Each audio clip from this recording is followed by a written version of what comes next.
What's going on, everybody? This is Chris Classic dropping a car vlog, and I hope you guys are having a wonderful day. If nobody tells you that God loves you, Christ loves you, and I love you as well. Through trials, tribulations, ups and downs, just seek God. You know, sometimes we feel like when things are happening that are great, we have a sense of entitlement to where it's like, hey, this is owed to us. We're not owed anything. We're given things. I always remember that. And even when bad things are happening, sometimes we feel like God isn't there in the clutch with us or in the trenches and things like that. But just remember that we are always going to go through these things until His Son returns. So I love you guys. Praying for you guys. Hope you guys are praying for me as well. Make sure you subscribe to the Taking Home podcast, where I talk about professional wrestling topics, and I put up my matches as Classic Alpha, professional wrestler of 13 years. Yesterday was the premiere of the triple threat match I was involved with last weekend. It was me versus Mad Cow, yes, that's his name, versus Kellen Quest. Very good match, so make sure you watch, comment, and subscribe to that. Make sure you also subscribe to C3 Ultimate Wrestling. And even though me and my wife have currently lost control of it, it is still our company that we are trying to fight back for, slowly but surely. May 3rd, Press Start 3, Dyer, Indiana, Harold's private venue. Get your tickets on Eventbrite. A lot of people think this may be my last show at C3 Ultimate Wrestling because I am in a loser leaves C3 match against Sam Knight, one of not only an opponent, but one of the most fiercest rivals of mine. So make sure you get your tickets for that, because it is definitely not my last. I wanted to talk about John Cena and what he was saying yesterday. And was he right? First of all, a lot of us didn't even know that Raw was going to be so early. I do know they made announcements and stuff like that, and I think for like the next few weeks it might be early because they are overseas. Not nothing that bothers me or whatever like that. If I don't want to be spoiled, I can like silence those channels, or I can unfollow or whatever like that. But some people didn't know, and they got upset because a lot of stuff got spoiled. But still, I did look at what John Cena said. Now, first and foremost, the production of how they did it, it was great. Cena comes out, and when he shows his "My Last Time Is Now," shows his little towel, and then the camera scopes to his back where he's walking, and then the crowd is booing and, you know, giving obscene gestures to him and the signs and stuff like that. And then you also see some people that are wearing the same shirt he's wearing. So that's pretty dope to see. I'm not even going to see like a crowd divided. He goes in there, let's go Cena, Cena sucks, but then the boos start outweighing. It works. He act like he's going to walk away. They low-key kind of boo more. Like, they booed more when he was about to walk away because they wanted that explanation. This is very important about crowd control. Not even just as a wrestler, but as a performer, a musician, or whatever like that. A poet. I don't know why I had trouble. I don't know what's called poetic. Anyway, that is a great thing to show that they already hated you, but they was going to hate you more because you didn't want to give an explanation. And then when he started talking, they started booing and stuff. Not going to go into every nook and cranny of what John Cena said, because I also want to try to do a breakdown before I get to work. He's breaking up with us, and it hurts. It hurts. So if you go to his window, if you pass his security and police and all of that stuff, and you outside throwing a rock at his window with the boombox on top of your head, asking him to take you back, it's too late. He's broken up with us. He's broken up with the WWE universe. You know, he was tired of being people's puppet. He was tired of it. And anything he does, y'all turn on him and y'all feel a certain way. And the way he was saying it, we can all relate. See, what I love about wrestling is when people be like, oh, well, it's not real. This is an example of wrestling being real because it's relatable. Sometimes when you relate to something, you can feel it, regardless if it's actors or anything like that. You know, with promos, wrestlers do have to come from the heart when it comes to these kind of situations. And even with them, we've all done things where we've worked so hard and people basically take you for granted, or you feel like you're not getting the respect that you deserve, that you worked hard for. Then no matter what you do, somebody or other people, they don't like it. Now, the internet wrestling community and even wrestling fans, not even the ones on the internet, they can definitely wear you down with certain things, because I do remember when John Cena started doing, he went from the prototype thing to the generic wrestler to the doctor of thugonomics. And at first they hated him. You know, he was the bad guy. He was hitting people with chains. He was doing things by any means necessary to win the championship. But then within that, people started liking him. They started loving him. They wanted to hear his raps. They wanted to hear what he had to say. Then they started putting him in feuds with Undertaker, Kurt Angle, and stuff like that. And then eventually, you know, the United States Championship, loses that, then goes to against JBL and wins, and then everybody's liking him. Everybody was liking John Cena at the time. They was happy. They was like, oh my gosh, like, look at this guy, Dr. Thugonomics, and, you know, Chain Gang, C-Nation, you can't see me, and stuff like that. Then eventually, when he started going against the older heroes, people booed him.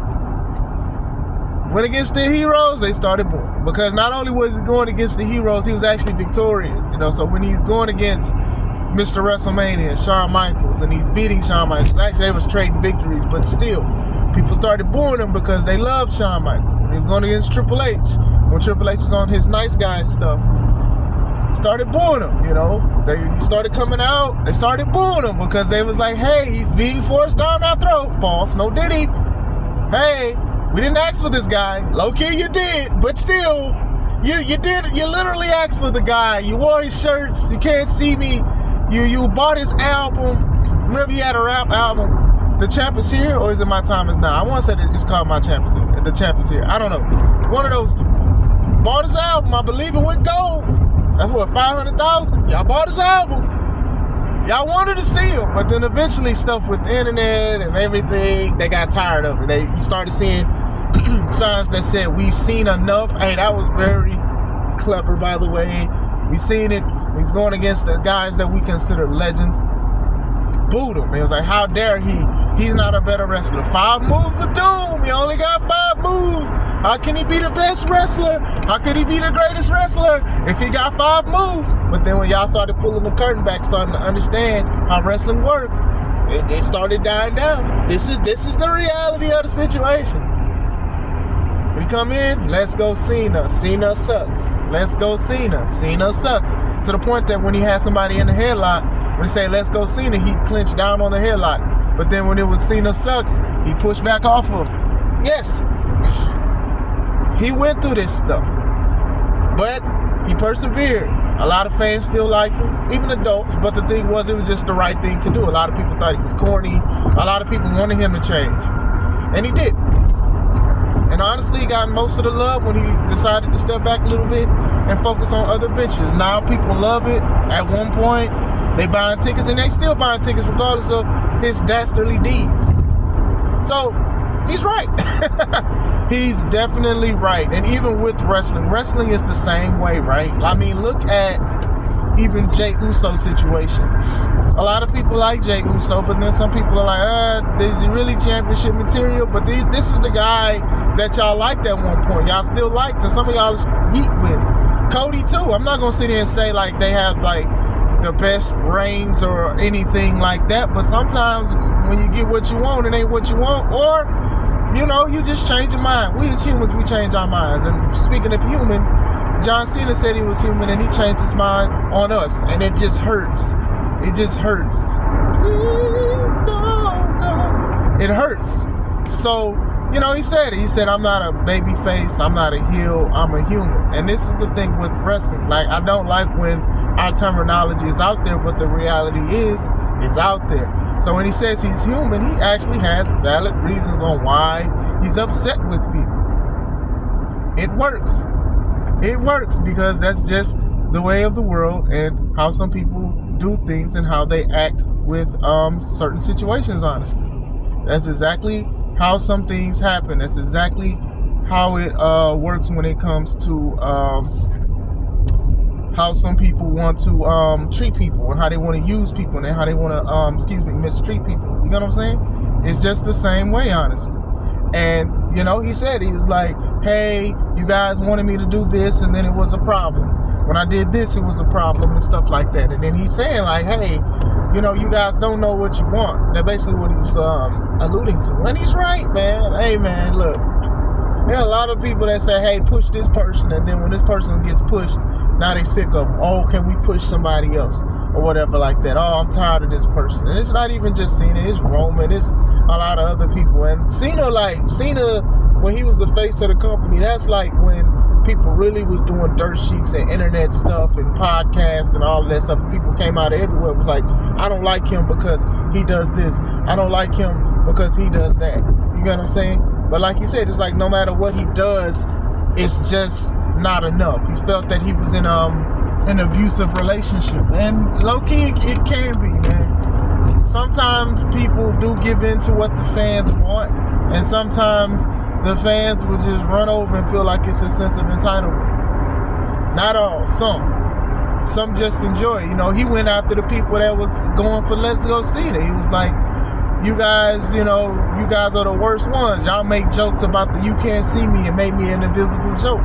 You know, that you can't see me joke is, it has been out for a long time. Like, people literally take a picture of outside and be like, John Cena was just here. Like, you can't see me. I mean, even Mattel, the toy company, I think they work with Mattel, they got an invisible John Cena toy. It's clear, you know, I mean, obviously you can see it as a figure, but still, you know, sometimes it's funny to us, but a joke can low-key, like, make people mad, especially when it's a long joke. Like, the joke takes for a long time. We all say it. In the song, it says, you can't see me. So, I could definitely understand that if somebody calls you something or they do something or whatever like that. I remember at one point, you know, when Chadwick Boseman was here, you know, you can definitely tell when he was tired of people talking about Wakanda forever. Like, there's that video, somebody took a picture with him and said Wakanda forever, and then you could just tell that man was exhausted from him saying that. So, I'm just saying, like, sometimes somebody can say a joke and run it to the ground, or sometimes you're trying to change from something and it's still used or whatever like that. This is relatable. This is very relatable when it comes to certain situations with life. And I think with wrestling, when you can bring reality into it, that's what makes wrestling real. I think John Cena did a great job with that, you know. Who wants to go through these jokes? And then I also love that even though he's dastardly now, he's sticking up for himself because he actually listened to what the internet says, because some people do listen to the internet, the dirt sheets, and what fans says. He says, I'm not going to change my clothes. Y'all dress like me. And then they show a lot of people wearing John Cena clothes. The new shirt, they see him wearing it. Hey, they showed him wearing it. Hey, I'm wearing this. Y'all want me to change my song? I'm not changing my song. That's my voice, which it is. It's his song. He rapped it. That's his song. Why would he want somebody else to make another song? But this was some of the debates that happened online. People were like, hey, he needs to change his song because it's too happy, it's too giddy, it's too perseverance, it's too this and that. That's his song. That's his royalty. That's his check. That's his money. That's his voice. That's John Cena. His time is now. He said it. He said the fans, excuse me, it's hard for me to speak about this. He said, our time is up and his time is now. And it hurts. It hurts. But still, it works, man. John Cena is a master of the game, bro. He is definitely the master of the game.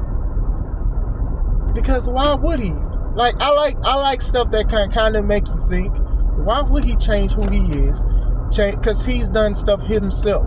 Jean shorts. I remember years ago there was a big thing with this channel. They used to make fun of wrestlers who don't wear wrestling gear. And Cena would wear jorts, knee pads, and some tennis shoes. And he'd have his custom shirt and he'd take off. Now, that is not a standard wrestling attire, but he made it his own.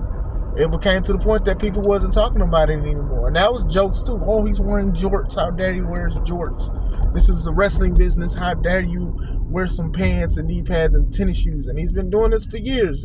He's continuing to do this, even when he left and came back. Ball spot not. Sorry, John, I had to bring up the ball spot. But still, he's been doing the same thing for the longest. He's been doing it. He's not. That's how he's going to retire, most likely. You know, a lot of people like, oh, he should be bald headed. He should change this. He should change that. Why should he change? That proves his point. That proves his point because he's like, why do I need to change? Almost every time I've changed, y'all have said something, and this is true. This is true. Like I said, man, to persevere in front of millions of people who either want you to not wrestle or they want you to change, and to still be yourself is big. We are living in a time where people will do anything to make it. They will go bald. They will change their songs. They will do these kind of things to make it. They will step on people's toes. And obviously, with John attacking Cody, people thought, oh, well, Cena wants what Cody didn't want. He wants to be the number one. He wants to be in the movies and all of that. Not once in that promo did he say that. So that's how unpredictable it is. He didn't say The Rock. He didn't say Dwayne. He didn't say nothing. He made it about himself because people would expect him to speak about The Rock and opportunities and being The Rock's champion. He didn't say nothing because he was speaking from the heart. He was speaking some honest stuff. Now, I'm not going to sit here and say everything is 100% true, but what he did was he made it feel 100% real when it comes to that certain situation. It's relatable. Sometimes you are the nicest person and you do nice things and you try to do right by people, but then at the end of the day, it's not enough. In the words of Kendrick Lamar, it's not enough. It's not enough. It's not enough. Sometimes people want more. Sometimes people feel like they know more than you. Sometimes people want you to change this. They want you to do that. Sometimes they're tired of what you are. They want you to change, but you don't want to change yourself. That's like the biggest thing sometimes. You know, even as followers. Sometimes we don't want to change ourselves even when it's necessary because we feel like we're in control and we have everything. But that's why you can't just follow just any and everybody. You just can't do that because sometimes they don't know. They're just saying something.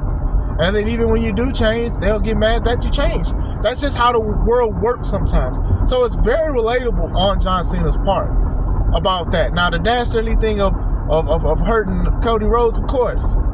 But still, you know, a lot of people expected him to do that. But like I said, we are in WrestleMania season. So a lot of things are unpredictable. I'm sure a lot of people would have thought he would have had more stuff to say with The Rock and all of that stuff. And the funny thing was how he worked the crowd when the crowd chanted for Cody. Oh, y'all want Cody. Basically a guy who's his replacement. You know, he let the crowd speak and everything like that. But what you cannot say is that he did not control that crowd. And that's very important to remember. He let them talk. They got their stuff out. They started saying stuff. He waited. He played with them. Teeter-tottered. Everything. And he went after everybody. So, you know, Cody came out afterwards and was like, hey, I don't want to go against this John Cena.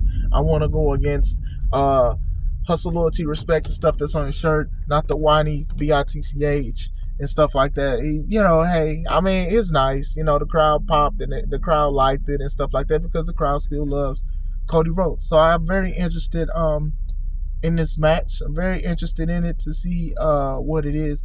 What I'm hoping for, like I said, because everything is unpredictable, what I'm hoping for is that is the dastardly John Cena that we see. That is the one we definitely goes against Cody Rhodes. It makes no sense for John Cena to go back and be like, hey, you know what?